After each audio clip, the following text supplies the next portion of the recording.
Hello and welcome to another Bad Comic Review. Today we are looking at Dark Knight's Metal issue 6. This is the final issue of the miniseries. This issue starts with Kendra Saunders and Wonder Woman fighting their way through the hordes of evil versions of the Justice League. Now Wonder Woman has to wake up the others who've been captured, and they're able to get Plastic Man to wake up for a moment in order to save everyone and clear a path so that Wonder Woman can get to this opening. Now this sorta contradicts what happened in the Terrifics issue 1 a little bit, but maybe not as much as I thought initially, but it was a cool scene either way. It's good to see Plastic Man helping out the team. So Wonder Woman has to dive down into the pit to find Superman and Batman, and there she encounters Hawkman, who was corrupted. Barbatos strikes down Hawkman when it looks like he might be waking up, but thankfully some backup arrives in the form of Cyborg and Flash on the Thule with a whole bunch of alternate universe Batmans. Then we have Wonder Woman, Superman, and Batman flying up in special armor made out of 10th metal, and that gives them the ability to fight these evil creatures, and they help the other Justice League members get it. Now, I'm reminded of Total Justice, which I did review on this channel. There was a 3-issue series called Total Justice. It was part of a Kenner toy line where all the heroes in it had armor that was special made for them, and it was mostly the same characters. And it reminded me of that quite a bit, honestly. But this armor lets them fight the evil Dark Knights and the other evil creatures. Then Hawkman takes a shot at Barbados, whatever his name is. Barbados. I keep wanting to say Barbados. Maybe I need a vacation. Well, the Batman Who Laughs is about to unleash his evil final plan for his bat deity with the help of his masked prisoner. And it's not who you think it is. I know it wasn't who I thought it was. And if you actually got this right, well, but you probably have way more DC history than is healthy to have. Well, Batman has an ace up his sleeve because he knows the armor won't help down there. And he manages to get himself shot. But the Batman Who Laughs also doesn't expect Batman to have this ace up his sleeve, or should I say a joker. Well, needless to say, things go the way they go.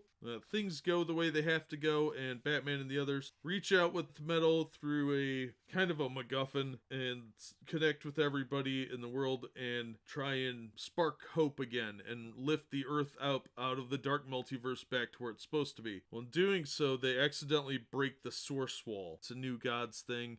It's very convoluted, and it changes all the time. But thankfully the universe is saved, but they may have opened up themselves to something even darker, a greater universe or multiverse that lies beyond the source wall, and the source wall may have actually been protecting them. But they have a party, and we learn that Hawkman is back, and he's back to what he normally looks like, and we get glimpses of the offshoot characters like the Immortal Men and Sideways and things like that. And there are other ramifications, the Dark Pantheon, the Dark Stars, there's a hint of the Flash War, and they hint at the No Justice storyline that's coming up for Justice League, and we get a glimpse of Swamp Thing wearing a tie for some stupid reason. Apparently, like, everybody on the planet knows Batman's secret identity. And then we get a nice little teaser with a picture of the Hall of Justice, which I'm glad they are bringing that back, because it's just cool. We did get a glimpse of the Legion of Doom headquarters previously, so there are a lot of things I think that they glossed over heavily.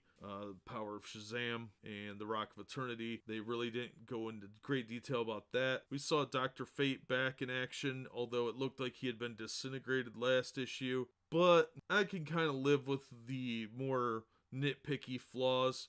I think the issue would have been better as having a 7th issue instead of wrapping up. This issue felt very rushed. It was still very fun. I'd still recommend it. Was the payoff quite what I expected? Not really. It really didn't feel like the payoff was entirely satisfactory. It really felt like they were just setting us up for another event. But overall, I did like it. I thought it was fun. And unfortunately, I think they're going to drag out some of these characters for way too long. A few of the Dark Knights are probably going to pop up here and there. It looked like some of them had been killed, but they were probably just incapacitated so we can see them for the next 15 years and they can prove to be annoyingly oversaturated. Yeah, I don't know what else to say about this issue. It was an okay ending, just not what I wanted. I don't think they wrapped it up in as neat of a bow as it could have had if they had had a few more issues to really go into detail. That's just the way I thought about it. But that'll do it for this episode. As always, thank you so much for listening and supporting the channel. Please be sure and hit like and subscribe, and we hope to see you on the next one.